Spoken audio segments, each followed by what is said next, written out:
we are going to expand this term, ठीक है, तो we have n+1 terms in the expansion. Now what is the general term and what is the middle term of this expansion, इसके बारे में discuss करते हैं. First of all, see, if I want to find the fifth term of the expansion, okay, अगर मुझे कोई fifth term निकालनी है, t represented for term, so I will write it as t4+1 because I am starting the first term from NC 0, क्योंकि पहला term तो 0 से start हो रहा है. तो जो 4 वाला टर्म होगा, जहां पर वो क्या आएगा, NC 4 आएगा, वो कौन सी टर्म हो जाएगी, मेरी फिफ्थ टर्म हो जाएगी. सो दैट्स वाई मैं हर एक टर्म को कैसे लिखती हूँ, R+1 के फॉर्मेट में लिखती हूँ, R+1th टर्म. ठीक है, we do not call it rth term, हम इसको आर्थ टर्म नहीं बोलते हैं. ओके, हम इसे क्या बोलते हैं, R+1th टर्म बोलते हैं. और क्यों बोलते हैं, क्योंकि देखो जो भी एक्सपेंशन मैं कर रही हूँ, first term is my NC 0, that means मेरा जो पहला टर्म है वो 0 से स्टार्ट हो रहा है, तो काउंटिंग 0 से स्टार्ट हो रही है. Then your NC 1 second term, first term कौन सी है, 0 वाली, सेकंड टर्म कौन सी है, 1 वाली, तो एग्जैक्टली सेम मैनर में आगे इंक्रीज होती रहेगी. तो दैट मीन्स क्या है, अगर हम किसी भी टर्म की बात करें, that means if I am talking about the six term, that means I am talking about the T5+1. Originally मैं किसकी बात कर रही हूँ, NC 5 की बात कर रही हूँ, क्योंकि जो सिक्स टर्म है वो NC 5 में आएगी, 0 से आपकी काउंटिंग स्टार्ट हो रही है. Okay, that is the thing you need to understand. Now the formula, अगर हम जनरल फॉर्मूले की बात करें तो हम लिखते हैं इसे TR+1, always right in the form of R+1. अगर आपको क्वेश्चन में दिया हुआ है that find the 17th term, तो आप इसे कैसे लिखेंगे, 16+1 के फॉर्मेट में लिखेंगे. Clear, so always write it as TR+1 and the expansion will be NCR A to the power n-r B to the power r. So this is the formula of your general term. That means अगर आपको कोई भी term निकालनी है expansion की, तो आप directly इस फॉर्मूले को अप्लाई करके उस टर्म को निकाल सकते हैं. But remember that this R+1 दोनों को ऐड करने के बाद ही वो टर्म आनी चाहिए. ठीक है, सो आर क्या होगा आपका, ये वाली टर्म होगी. ऐसा नहीं कि आपने TR=टू लिख दिया, ऐसा TR=टू नहीं होता, TR+1 equal to this formula होता है, NCR A to the power n-r and B to the power r. So this is your general term. ये क्या है आपकी general term of expansion. General term से मतलब है कि अगर हम एक्सपेंशन में कोई भी टर्म निकालना चाहते हैं तो वो टर्म हम निकाल सकते हैं by using this formula. Okay, and now regarding the middle term, अगर हम किसी एक्सपेंशन की क्या करना चाहते हैं, मिडिल टर्म निकालना चाहते हैं, तो मिडिल टर्म कैसे निकालेंगे हम, if we are finding the middle term of the expansion. ठीक है, तो मिडिल टर्म निकालने के लिए हमें क्या करना पड़ता है, see we have to formulas for the middle term. ठीक है, आप भी अपने मिडिल टर्म के फॉर्मूले में,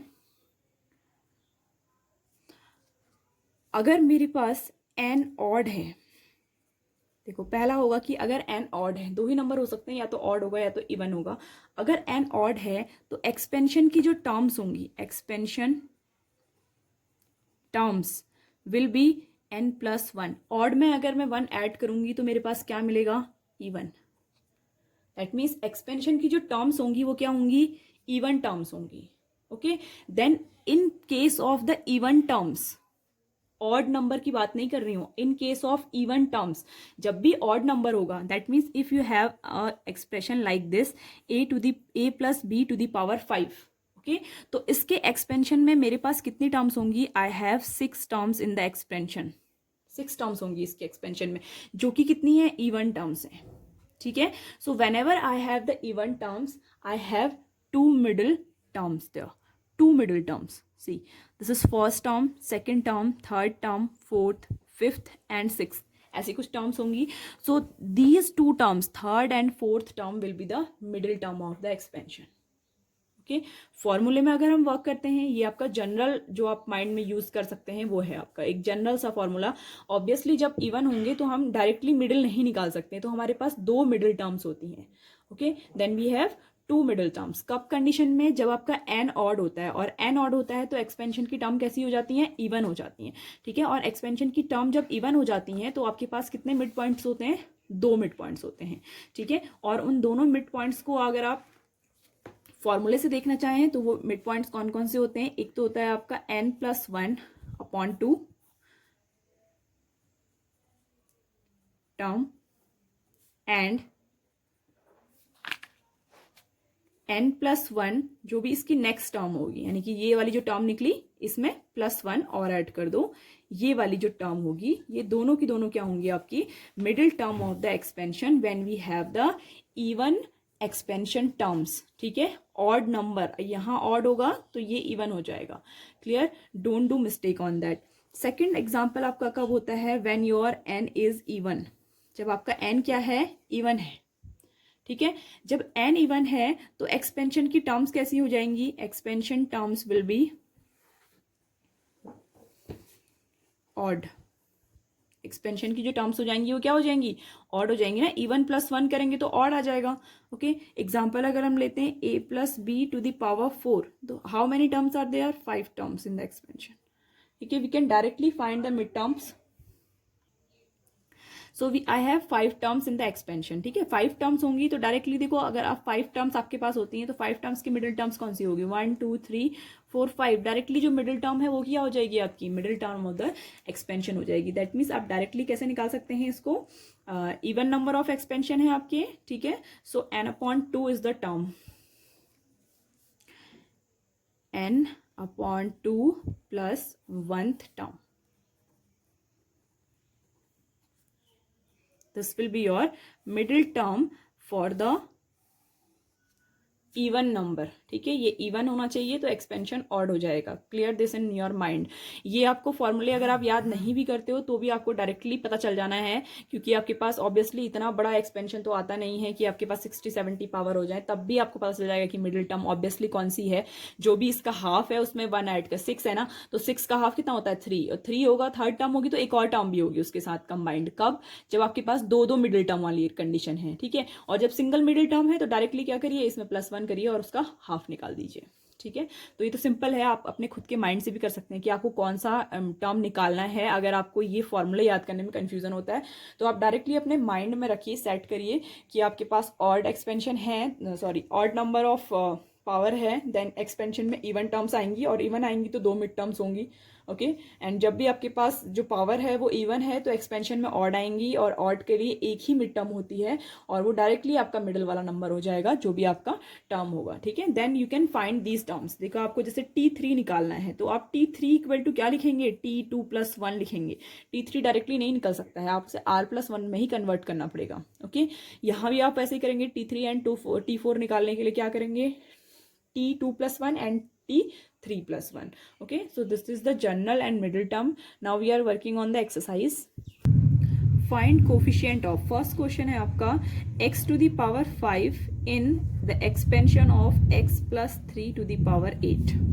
ठीक है, x⁵ वाला जो भी आपका क्या होगा, वेरिएबल होगा, उसकी आपको क्या निकालना है, कोफिशिएंट निकालना है। देखो, दो चीजें होती हैं, एक तो होता है बाइनोमियल कोफिशिएंट और एक होता है कोफिशिएंट। ओके, बाइनोमियल कोफिशिएंट मतलब जो NC0 NC1 ये वाली टर्म्स होती हैं, और जो पूरा कोफिशिएंट होता है वो क्या होता है, मल्टीप्लाइड बाय द नंबर, जो भी उसमें ये 3 के जो भी पावर आएगी वो भी आपका क्या हो जाएगा, मल्टीप्लाई हो जाएगा। सो फर्स्ट ऑफ ऑल हमें क्या करना पड़ेगा, इसके लिए एक्सपेंशन करना पड़ेगा इस टर्म का।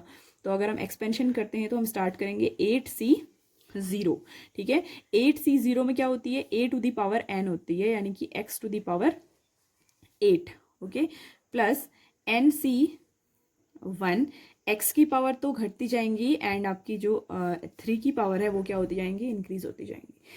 8C2 x⁶ 3 square. Always remember कि इन दोनों पावर्स का एडिशन हमेशा 8 ही रहना चाहिए। 8C3 x⁵ and 3⁵ plus 8C4 x⁴ 4 3⁴ plus 8C5 x⁵ 3 3⁵ plus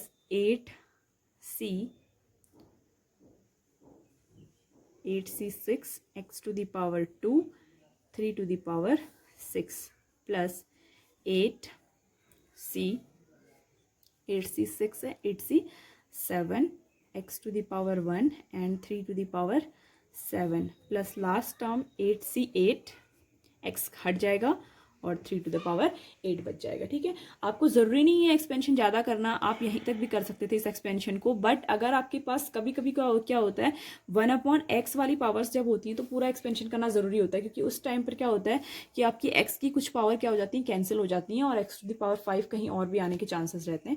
तो आपको यहाँ पर कोई कंपलसरी नहीं था, तो आपने क्या करना है, x टू द पावर 5 वाले का कोफिशिएंट लिखना है। कोफिशिएंट क्या हो जाएगा 8c3 जो इसके साथ मल्टीप्लाइड है, और क्या मल्टीप्लाइड है 3 टू द पावर 3। तो अगर इसको हम ओपन करेंगे तो कितना हो जाएगा factorial 8 upon factorial 3 into factorial 5 into 3 to the power 3।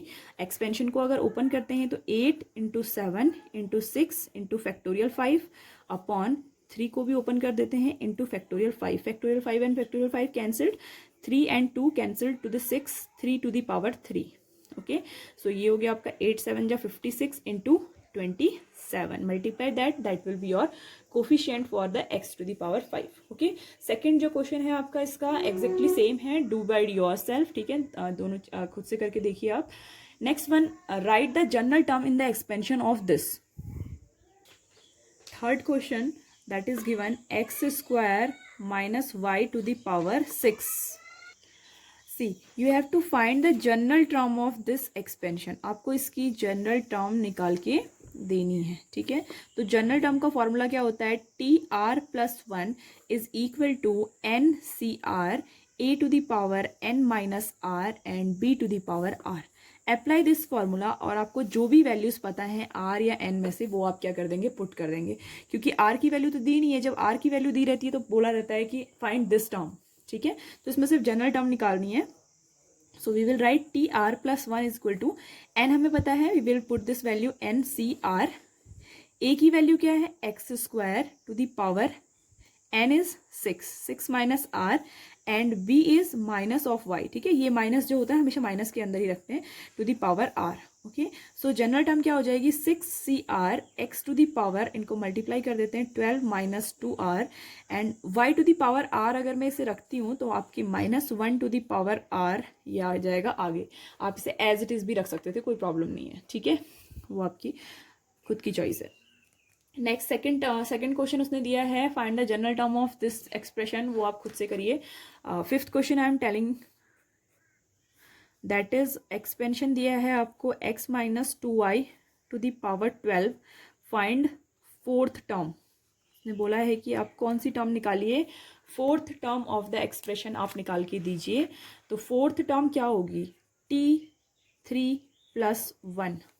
Okay, now formula क्या होता है NCR a to the power n minus r b to the power r। Remember this formula. n की वैल्यू कितनी है 12c3, a क्या है x to the power n minus r यानी कि 12 minus 3 is equal to 9, b is your minus of 2y to the power r that means 3। Clear, you can solve it here as it is, रख लीजिए इसको x to the power 9। Okay, and you need not to solve, करना चाहे तो कर सकते हैं, -2 to the power 3 and this is y³। ठीक है, it can be multiplied by -8 also. तो this is your find the fourth term बोला है, तो fourth term of the expression आपकी ये होगी। Okay, next seventh question. Six question I am skipping, बिल्कुल एग्जैक्टली सेम है। सेवंथ क्वेश्चन ही is saying that the expansion is 3x³ upon 6 to the power 7 and find the middle term of this expansion. Okay, first of all middle term में कितने, expansion में कितने terms होंगी, expansion terms is equal to 8। Expansion में 8 terms होंगी। Obviously हमारे पास 8 terms हैं तो हमारे पास 2 मिड पॉइंट्स होंगे। आपको अगर फॉर्मूला याद नहीं है तो आप डायरेक्टली उन मिड पॉइंट्स को निकाल सकते हैं। 4 का मिड पॉइंट कितना होता है, नहीं सॉरी 8 में आपका मिड पॉइंट कौन सा आएगा। ओके, 0 से आप स्टार्ट कर रहे हैं, 0 1 2 3 4 5 6 7 8 आपके पास कितने हैं 7 टर्म्स, 0 से 7 तक के टर्म्स हैं तो वो काउंट हो जाएंगी 8 में, और आपका उसका मिड पॉइंट कितना हो जाएगा। सो देखो मिड टर्म क्या हो जाएगी आपकी, एक तो हो जाएगी n/2 जो आपका एग्जैक्टली हाफ है, और एक हो जाएगा n/2 + 1। That means fourth term and fifth term you need to find. Clear, तो फोर्थ टर्म कैसे निकालेंगे, t3+1। Apply the formula NCR, directly I am applying NCR, a is 3, a to the power n minus r and b to the power r. Okay, you can solve it or you can leave it like that. 7c3 3 to the power 4, इसको अगर हम open करेंगे तो it will be minus x cube two the power 3, ये as it is रहेगा, और upon में आपका हो जाएगा 6 इंटू 6 इंटू 6. ओके, इसको मैं 3 इंटू 3 इंटू 3 इंटू 3 लिख देती हूँ. 3 टू द पावर 4 को मैंने ओपन कर दिया, तो ये आपके 2 times, again 2 times and again 2 times cancel हो जाएगा. ठीक है, तो ये आपके पास बचेगा 7c3, इसको भी हम ब्रेक कर लेते हैं. 7 into 6 into 5 into factorial 4. Clear. Then factorial of 4 into factorial of 3 को हम ओपन कर देते हैं.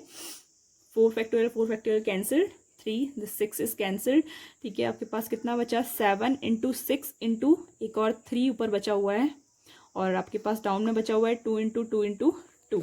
डाउन में आपके पास बचा हुआ है 2 इंटू 2 इंटू 2, तो आप इसे कैंसिल कर लीजिए 3. ठीक है, बाकी तो आपको कैंसिल होने वाला है नहीं, बाकी आप इसको एज इट इज रख लीजिए. 7 3 21 एंड 21 3 63 अपॉन 4. ओके, और ये आपका जो माइनस है वो आगे आ जाएगा, x टू द पावर 9 हो जाएगा. ठीक है, तो जो चीज़ें काफ़ी इजीली सॉल्वेबल हैं उनको आप सॉल्व कर लेंगे. अगर आपको लग रहा है कि बहुत डिफिकल्ट सा एक सिचुएशन आ गई है, so you can leave there. Okay, आप छोड़ सकते हैं, क्योंकि इसको कैलकुलेशन करने में बहुत ज़्यादा टाइम लगता है और ये क्वेश्चन ज़्यादा मार्क्स का आता भी नहीं है. Then you can skip it. Okay, अगर आपको लगता है कि बहुत सारी टर्म्स कैंसिल हो रही हैं, आप डायरेक्टली इसका ईजिली सॉल्यूशन निकाल पा रहे हैं, तो आप डायरेक्टली उसका सॉल्यूशन निकाल लीजिए.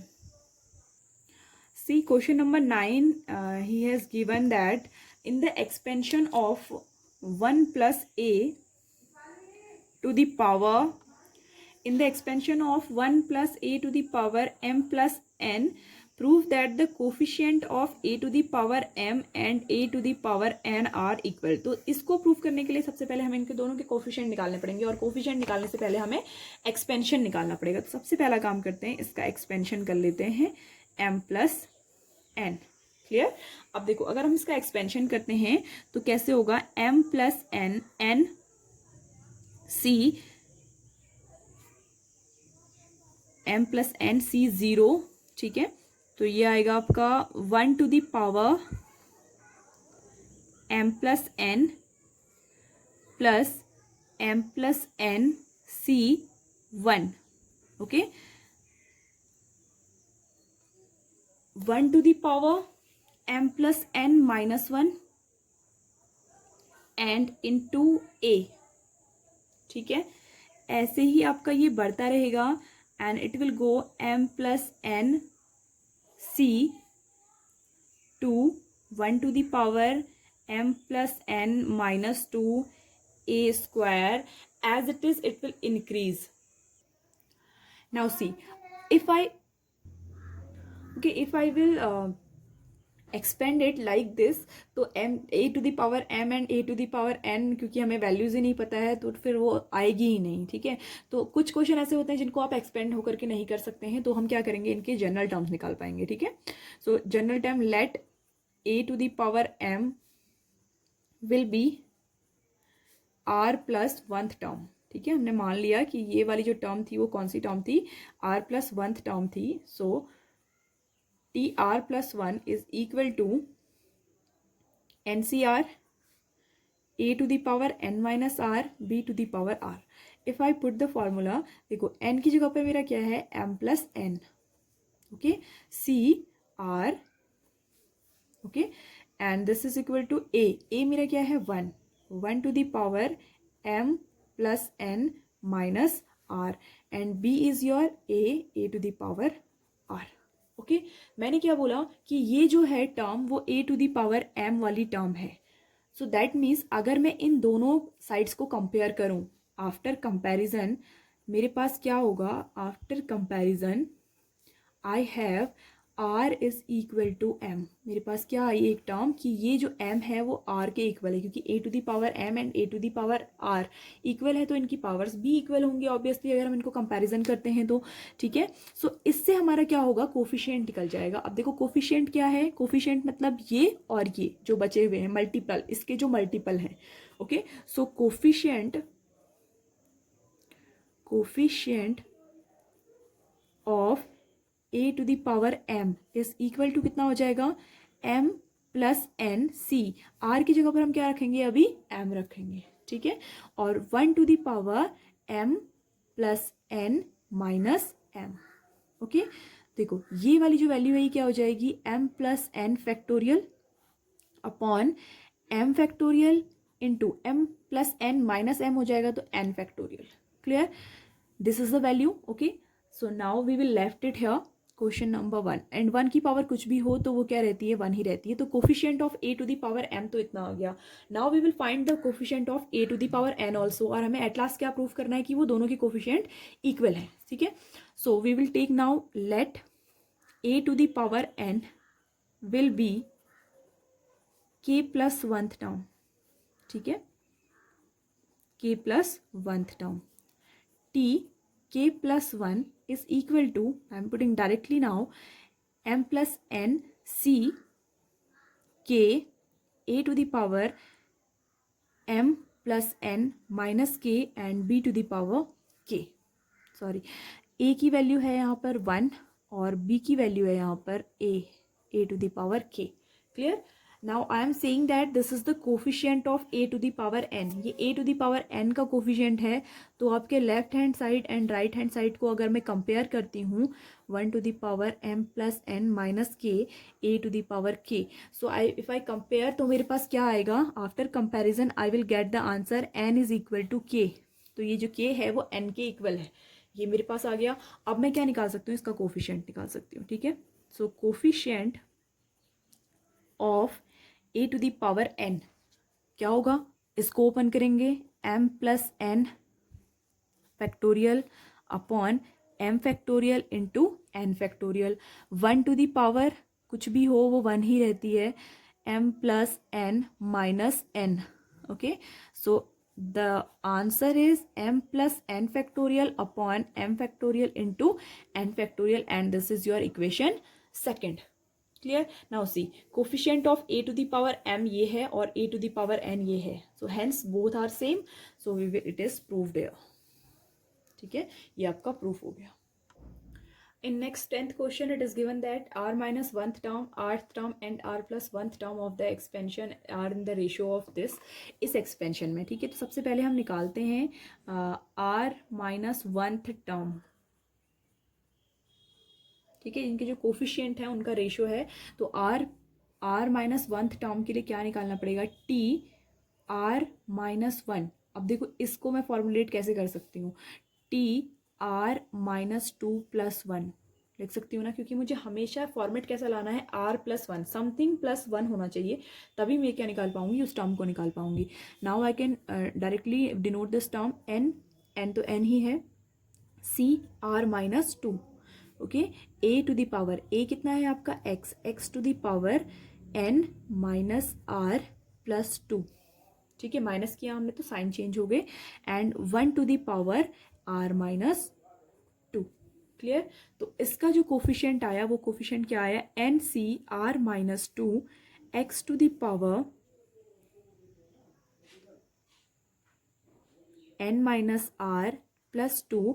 1 की कोई भी पावर हो वो 1 ही हो जाती है, दैट मीन्स कोफिशिएंट क्या है, ये कोफिशिएंट क्या होता है, जो उस पावर से मल्टीप्लाई होता है। Okay, so this is the coefficient, पहला कोफिशिएंट आपका ये निकल गया। सेकंड कोफिशिएंट हम निकालते हैं, वो किसके लिए निकालेंगे, टी आर टर्म के लिए। अब देखो टी आर को मैं क्या लिख सकती हूँ, मैं इसको टी आर माइनस 1 प्लस 1 लिख सकती हूँ, क्योंकि माइनस 1 और प्लस 1 तो कैंसिल हो जाएंगे और ये टी आर ही बचेगा। ठीक है, तो टी आर टर्म के लिए मुझे क्या लिखना पड़ेगा, n c r minus 1 x to the power n minus r plus 1 and 1 to the power r minus 1। क्या बचा मेरे पास कोफिशिएंट में, कोफिशिएंट मेरे पास बचा एन सी आर माइनस 1, क्योंकि 1 की तो कोई भी पावर होगी वो 1 ही हो जाएगी और मेरे पास कोफिशिएंट सिर्फ इतना बच जाएगा, तो सेकंड कोफिशिएंट इज दिस। ठीक है, नाउ थर्ड क्या है, टी आर प्लस 1। अब टी आर प्लस 1 को मैं क्या लिख सकती हूँ, T r plus 1th term निकालनी है। ठीक है, तो मैं इसको लिख सकती हूँ टी आर प्लस 1, क्योंकि ये ऑलरेडी आर प्लस 1 में ही है, तो हम इसे क्या करेंगे, n c r x to the power n minus r 1 to the power r, और कोफिशिएंट मेरे पास क्या बच जाएगा, n c r x to the power n minus r. Coefficient सिर्फ इतना है। ठीक है, क्योंकि ये तो वेरिएबल है, वेरिएबल कोफिशिएंट नहीं होता है। कोफिशिएंट क्या है, जो वेरिएबल से मल्टीप्लाइड टर्म है। नाउ देखो उसने क्या क्या दिया है आपको, दो चीज़ें दी हैं। एक तो दिया हुआ है अगर मैं दो दो करके रेशियो निकालूं तो t r minus one upon t r is equal to, मेरा रेशियो है 1/3। और अगर मैं इस वैल्यू को पुट करती हूँ तो वैल्यू क्या है, n c r minus two upon n c r minus one is equal to 1/3। I have to solve this. ठीक है, इसको सॉल्व करेंगे तो सॉल्व करने के बाद क्या आएगा, अपर वाले पोर्शन को सॉल्व करेंगे तो आएगा n factorial n factorial r minus 2 factorial, इसको भी ऐसे ही लिखते हैं। ठीक है, और ये हो जाएगा n minus r plus 2 factorial into, इसको रिवर्स में करना पड़ेगा। रिवर्स में करेंगे तो क्या हो जाएगा, r minus 1 factorial n minus r plus 1 factorial upon n factorial. n factorial and n factorial तो आपका कैंसिल हो जाएगा, और आपके पास ये जो बचा हुआ है इसको हम कैसे कैंसिल करेंगे, इज इक्वल टू 1/3। ठीक है, देखो ये r माइनस 1 है, अगर मैं इसे एक और बार ओपन करूँ तो ये r माइनस 2 हो जाएगा। ओके, और ये मेरे पास जो बचा है r minus n minus r plus 1 और प्लस 2। ठीक है, तो मैं इसमें अगर करूँ n माइनस आर, एक और -1 आएगा, अगर मैं इसे ओपन करूँ एक बार और तो मेरे पास ये वाला फैक्टोरियल आ जाएगा और ये कैंसिल हो जाएंगे। ठीक है, कैंसिल कैसे होंगे, r माइनस 1। ठीक है, इसकी सेकंड टर्म क्या होगी, फैक्टोरियल ऑफ r माइनस 2। ठीक है, और ये वाला तो सेम रहेगा अभी, n minus r plus 1 upon factorial of r minus 2 same रहेगा, ये कैंसिल हो जाएंगे। और ये वाला जो आपका है ना, ये आपका फिर से रिड्यूस हो जाएगा, sorry n minus r plus 2, ये तो ब्रैकेट में रहेगा। और अगर मैं इसमें -1 करती हूँ तो -1 करने के बाद मेरे पास क्या बचेगा, n minus r plus 1 factorial बचेगा। एक और -1 किया ना तो एक रिड्यूस हो गया, 2 में से एक रिड्यूस हुआ तो 1 बच गया, और ये दोनों फैक्टोरियल कैंसिल हो जाएंगे, दैट इज इक्वल टू 1/3। तो इससे आपके पास एक इक्वेशन बन गई, that r minus 1 upon n minus r plus 2 is equal to 1/3।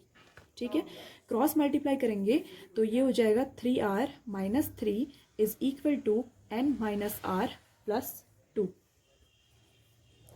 r इधर लेके आएंगे, it is equal to 4 of r, that is 4r and minus of n plus 3 minus of 5 is equal to 0। So ये आ गई आपकी पहली equation. ठीक है, एक इक्वेशन ये आ गई। एग्जैक्टली सेम मैनर में हम सॉल्व करेंगे किसको, हम सॉल्व करेंगे t r upon t r plus 1 is equal to 3/5 को। ठीक है, एग्जैक्टली सेम मैनर में हम उसे ओपन करेंगे और ओपन करने के बाद उसे सॉल्व करेंगे। ठीक है, सॉल्व कैसे करेंगे, ठीक है, तो नेक्स्ट वाले में आपका ये लगेगा n c r minus 1 upon n c r is equal to 3/5। तो इसे भी हम क्या करेंगे, ब्रेक कर लेंगे, n factorial upon r minus 1 factorial and ये हो जाएगा n minus r plus 1 factorial. इस वाले को रिवर्स करेंगे तो ये होगा आपका n r factorial into n minus r factorial upon n factorial. तो ये तो आपके कैंसिल हो जाएंगे डायरेक्टली, बाकी भी सारे आपको फैक्टोरियल कैंसिल करने पड़ेंगे तभी आपका ये सॉल्व हो पाएगा। आर को ओपन कर देते हैं, r into r minus 1 factorial, इसको ओपन करेंगे, इसको ओपन करेंगे, इसको नहीं, n minus r as it is रहने देते हैं। और ये वाला अगर मैं ओपन करती हूँ तो पहले तो n माइनस आर प्लस 1 होगा, और मैं इसमें एक और -1 करूँगी तो ये बच जाएगा n माइनस आर फैक्टोरियल। तो ये कैंसिल हो गए, और इसके आगे r माइनस 1 फैक्टोरियल ये भी कैंसिल हो गया, इज इक्वल टू 3/5। तो आपके पास इक्वेशन आ गई r upon n minus r plus 1 is equal to 3/5 and the equation converted into, equation आपकी कन्वर्ट हो जाएगी 3n minus 8r plus of 3 is equal to 0। This is your equation number second. ठीक है, अब आप क्या करेंगे, दोनों इक्वेशन को सॉल्व करेंगे, सिंपली सॉल्व करिए, और आपका सॉल्व करने के बाद आएगा r is equal to 3 and n is equal to 7। ये आप सॉल्व कर सकते हैं, 10th क्लास में आपने बहुत सारी मेथड्स पढ़ी हुई है, किसी भी इक्वेशन में कोई भी मेथड लगाइए और इसको सॉल्व करिए। Okay, look at the question number 11। उसने दिया हुआ है कि प्रूफ करिए दैट इन द एक्सपेंशन, अगर हम इसको एक्सपेंड करेंगे और इसके लिए हम x to the power n का कोफिशिएंट निकालेंगे। ठीक है, कोफिशिएंट निकालेंगे, आपको कोफिशिएंट निकालना तो आ गया होगा अभी, और फिर उसके बाद हम same x to the power n की वैल्यू x एक्सप्रेशन के लिए निकालेंगे, 2n माइनस 1 के लिए निकालेंगे और इसके लिए भी हम क्या निकालेंगे, x to the power n का कोफिशिएंट निकालेंगे। तो ये जो कोफिशिएंट होंगे ना, इनके बीच में एक रिलेशन आएगा कि ये एक दूसरे के ट्वाइस होंगे, ठीक है। क्या कैसे आपका रिलेशन आएगा वो आपको निकालना है। तो आप क्या करिए, पहले तो फर्स्ट का कोफिशिएंट निकालिए और सेकंड का कोफिशिएंट निकालिए, then proof that, okay. Relation को प्रूफ कर लीजिए, बहुत ईजी क्वेश्चन है, कोई दिक्कत नहीं होने वाली है इसमें आपको। फर्स्ट वाले को आप कंपेयर करके बिल्कुल एग्जैक्टली सेम जैसे आपने कौन से क्वेश्चन में किया था, 9th वाले क्वेश्चन में किया था, बिल्कुल वैसे ही आप क्या करेंगे, इसमें निकालेंगे x to the power n, ठीक है। पहले के लिए मान लो कि r प्लस 1th टर्म थी, पहले एक्सप्रेशन के लिए let r plus nth term, तो ये x to the power n से अगर कंपेयर होगा तो कितना आएगा, n c r x to the power, that means 1 to the power पहला वाला की वेरिएबल की 2n minus r and x to the power r, clear.